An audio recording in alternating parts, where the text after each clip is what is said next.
भाइयों बहनों, ये ममता बनर्जी दीदी वोट बैंक की राजनीति करने के लिए एक और घुसपैठियों को तो घुसाती है, उनको फर्जी तरीके से नागरिक बनाती है, और मेरे मतवा समाज के लोग जो आए हैं शरणार्थी बनकर उनको नागरिकता देने का विरोध करती है।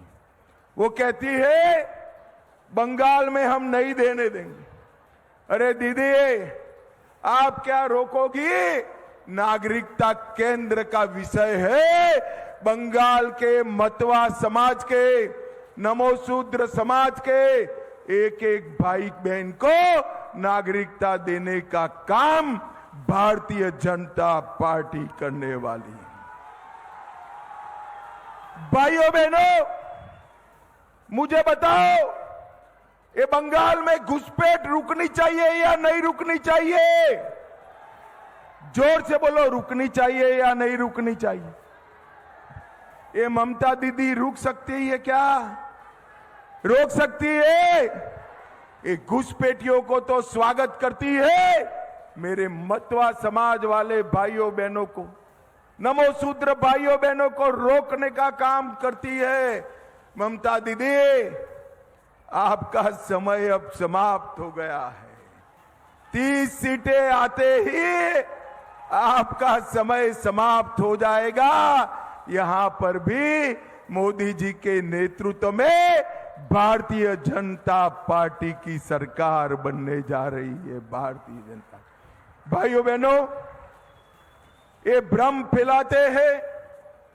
आप कोई डरना मत। आप सभी आपका एप्लीकेशन अपलोड करो, और किसी को तकलीफ हो तो हमारे शांतनु ठाकुर के पास जाइए। वो आपका मदद कर नागरिकता देने में मदद करेंगे, लेने में मदद करेंगे। भाइयों बहनों, ये कांग्रेस पार्टी दलित विरोधी पार्टी, इतने साल सरकार चलाने के बाद कांग्रेस पार्टी 41,000 करोड़ का बजट दी थी 2013-14 में।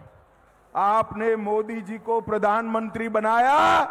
मोदी जी ने 10 ही साल में 41,000 करोड़ के बजट को 1,65,000 करोड़ का करने का काम नरेंद्र मोदी जी ने किया।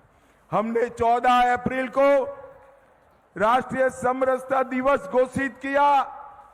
26 नवंबर को संविधान दिवस घोषित किया, और बाबा साहब से जुड़े 5 स्थानों को हमने तीर्थ स्थान बनाने का काम किया। भाइयों बहनों, मुझे बताओ, अयोध्या में राम मंदिर बनना चाहिए था या नहीं बनना चाहिए था? अरे जोर से बोलो युवाओं, बनना चाहिए था या नहीं बनना चाहिए था? 70 साल से ये तृणमूल कांग्रेस, कम्युनिस्ट राम मंदिर को रोक कर बैठे थे। आपने मोदी जी को दूसरी बार प्रधानमंत्री बनाया। 5 ही साल में उन्होंने केस भी जीता, भूमि पूजन भी किया, और 22 जनवरी को प्राण प्रतिष्ठा कर जय श्री राम कर दिया। और भाइयों बहनों, ये देखिए, ममता दीदी को निमंत्रण गया, ये राहुल बाबा को निमंत्रण गया, मगर कोई राम मंदिर की प्राण प्रतिष्ठा में नहीं गया। क्यों नहीं गया? वो अपनी वोट बैंक से डरते हैं। उनकी वोट बैंक कौन है मालूम है ना? मालूम है या नहीं है? अरे जोर से बोलो, है या नहीं है?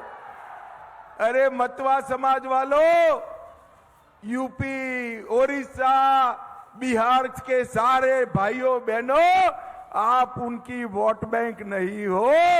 उनकी वोट बैंक वो घुसपैठिए है, घुसपैठिए है। उनसे डरकर वो राम जन्मभूमि के कार्यक्रम में नहीं गई, मगर हम नहीं डरते हैं।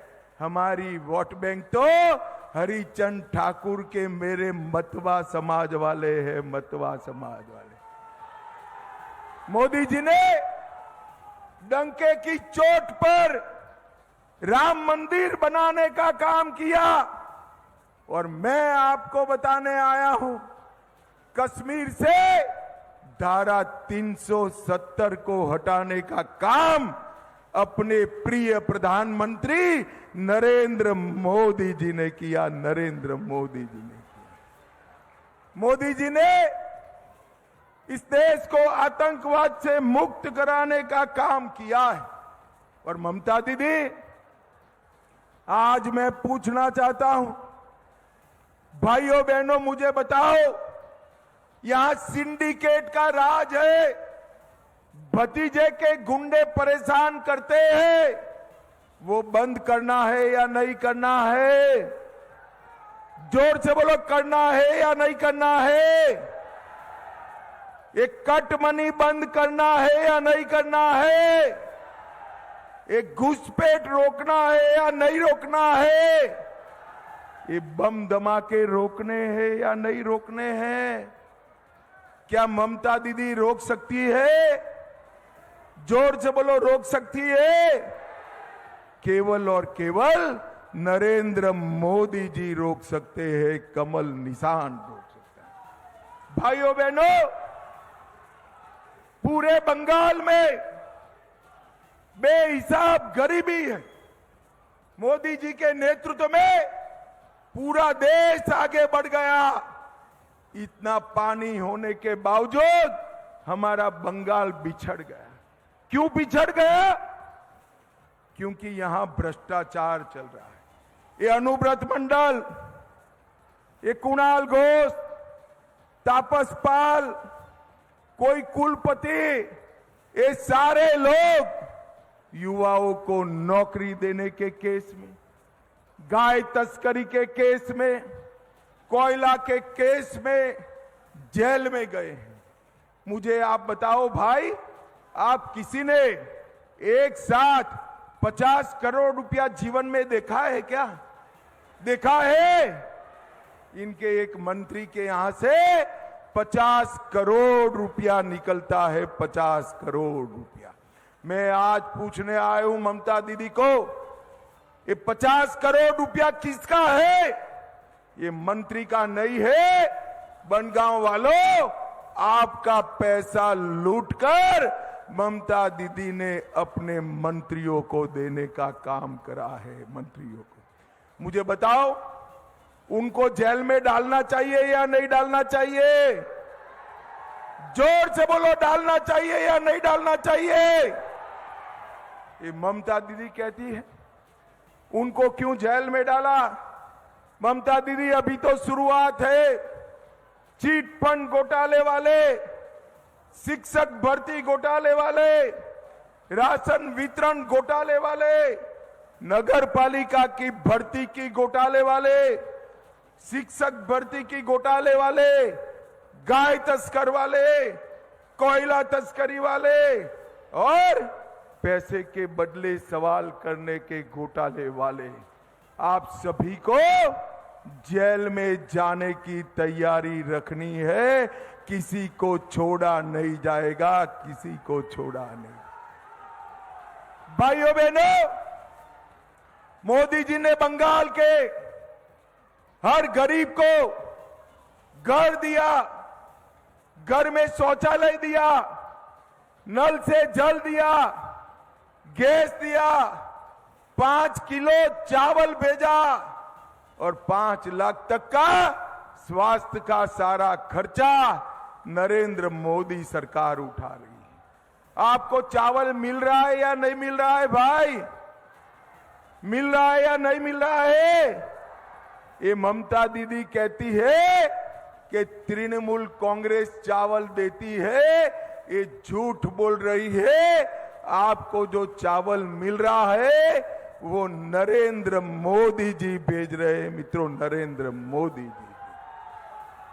मोदी जी ने देश को सुरक्षित किया है। मोदी जी ने देश को समृद्ध करने का काम किया है। 60 करोड़ गरीबों को ये सारी सुविधाएं देने का काम नरेंद्र मोदी जी ने किया है। और ममता दीदी ने बंगाल में अगर कुछ किया है तो घुसपैठ, कटमनी, करप्शन और गुंडागर्दी करने का काम किया है। भाइयों बहनों, बंगाल को बम धमाके से मुक्त ममता बनर्जी नहीं कर सकती, केवल और केवल नरेंद्र मोदी कर सकते हैं। अब ममता बनर्जी आरोप लगा रही है कि ईवीएम में गड़बड़ हो रही है। ममता दीदी, आप जब मुख्यमंत्री बने तब यही ईवीएम था, तब तो आपको अच्छा लगा, मगर अब जनता जाग चुकी है। जब आपको भगाना चाहती है, आप ईवीएम पर आरोप लगा रही हो। भाइयों बहनों, डरना मत, कमल के निशान पर बटन दबाइए, शांतनु ठाकुर को जिताइए। मतवा समाज, नमो शूद्र समाज, हमारे बिहारी, ओडिया, यूपी के भाइयों का सबका भला करने का काम नरेंद्र मोदी जी करने वाले हैं। नरेंद्र मोदी जी करने। भाइयों बहनों, मुझे बताओ, आप सभी लोग कमल के निशान पर बटन दबाओगे क्या? जोर से बोलो, दबाओगे? जोर से बोलो, दबाओगे? शांतनु जी आगे आइए। भाई शांतनु ठाकुर को प्रचंड बहुमत से जिताओगे क्या? मोदी जी को तीसरी बार प्रधानमंत्री बनाओगे? बंगाल में 30 सीटें पार कराओगे? देश में 400 सीट पार कराओगे? तो मेरे साथ दोनों हाथ उठाइए, उठाइए दोनों हाथ अंत तक। सभी लोग उठाए जरा, दोनों हाथ का मुट्ठी पीछो और प्रचंड आवाज से बोलो, भारत माता की जय श्री राम।